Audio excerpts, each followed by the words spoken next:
I'm here today to talk about growing old. If you just imagined a grandparent or a stranger, I need you to take out your phone and put it in selfie mode because we're all aging. Lesson 1 is there is no us and them when it comes to aging.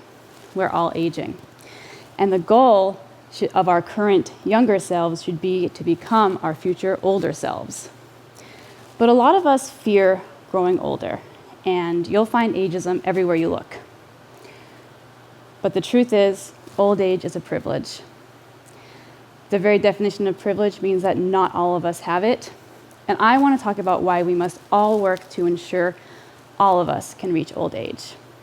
I'm a gerontologist. Gerontology is a study of aging.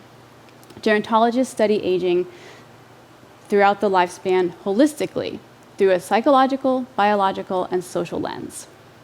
Gerontology has brought me many gifts. It has opened my eyes to the joys, blessings, and opportunities of aging in later life. It has liberated me from many of my fears and anxieties about growing old. Because yes, while physical decline is part of aging, there's so much more to it. There is so much growth and development as we age. To reach old age is to defy the bullshit you've heard your whole life about who you can't be, what you can't do.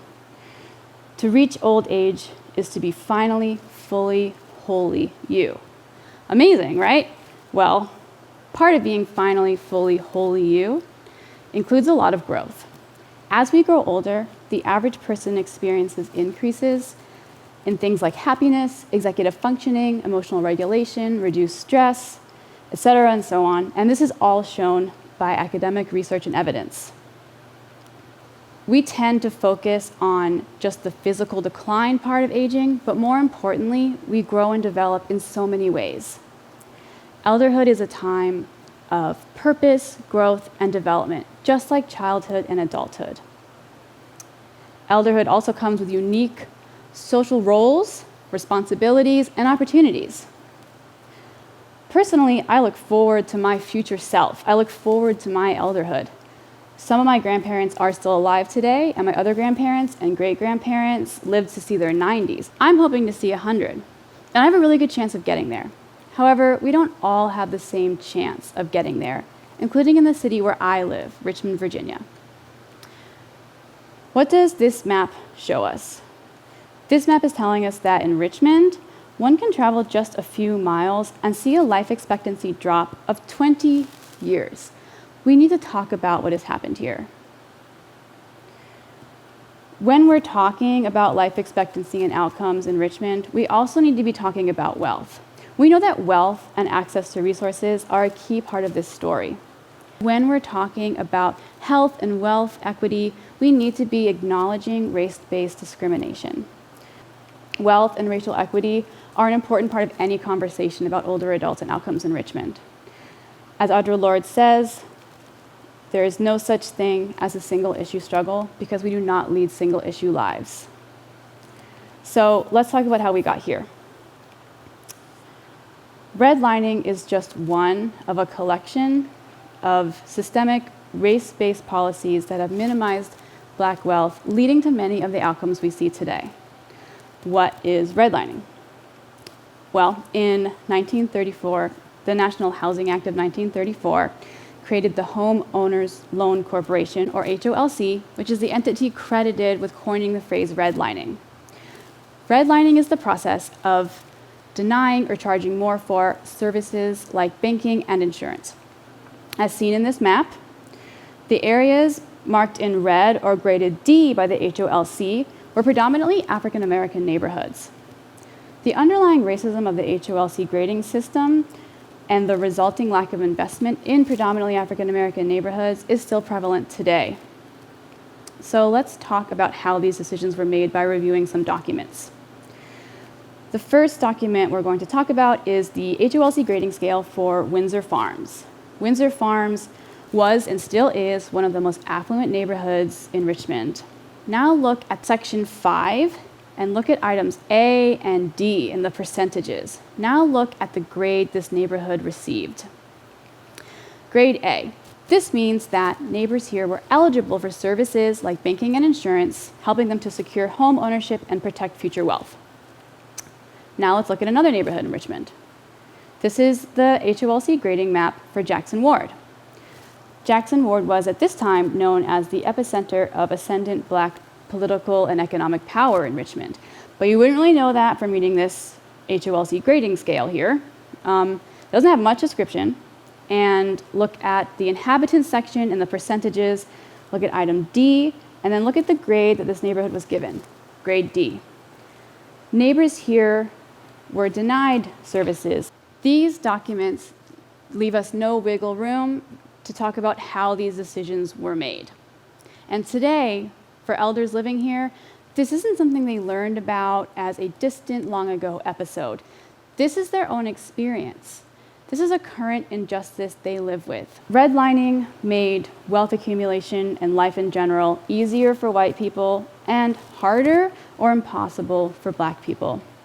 And it's just one of a series of race-based, deliberate, and premeditated destruction and exclusive policies that have shaped the outcomes we see today.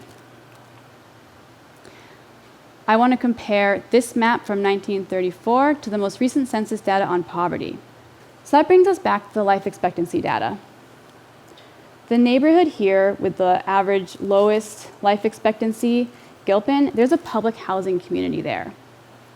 Today, many elders will tell you that redlining is why they ended up living in public housing. And in terms of Gilpin, there's even more government-led destruction at play. For example, in 1958, I-95 sliced through Jackson Ward very much on purpose, and many of those whose homes were removed ended up living in Gilpin, in public housing. Today, about 10,000 people live in Richmond's public housing, which includes Gilpin and 5 other major housing projects. Across the US, ages of people living in public housing skews older than the average population, and public housing has also seen decades of disinvestment. Cities across the country have demolished their public housing, leading in many cases to displacement and the breaking of social ties. To quote a prominent local researcher, LaToya S. Gray, this can lead to generations of isolation. Which brings me to another important point about communities and health. Our social connections impact us in every way. Social connectedness plays a huge role in longevity. We've established a potential causal link between social isolation and mortality. Social isolation and loneliness has been linked to poorer health outcomes, including increased risk for cardiovascular disease, weakened immunity, cognitive decline, etc., and so on. In fact, research has shown that social isolation might actually be worse for our health than smoking a pack of cigarettes each day. The takeaway here is that we need connection, we need support. We need one another. When we're connected in our communities, we all do better. So with that in mind, I want to talk again about the people represented here. Richmond has begun the process of demolishing its public housing, which it owns, in favor of giving out vouchers for housing it does not own. To quote Ms. LaToya S. Gray, "This looks like history repeating itself." Communities that have existed for decades in the form of the Big Six housing units are likely to disappear in the coming years. This has played out in cities across the country, and we've seen from those experiences that this can be difficult.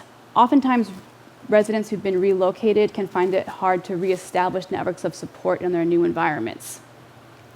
Researchers believe that these communities need more support, not less. Right now, we're at a crossroads with our city's public housing. And to simplify broadly, there are 2 sides of a debate emerging. One side is saying, we need to tear down these public housing projects. The other side is saying, we can't demolish this public housing without first building one-to-one replacement of real estate owned by the city, rather than having folks try to rent in a marketplace that does not guarantee long-term secure housing.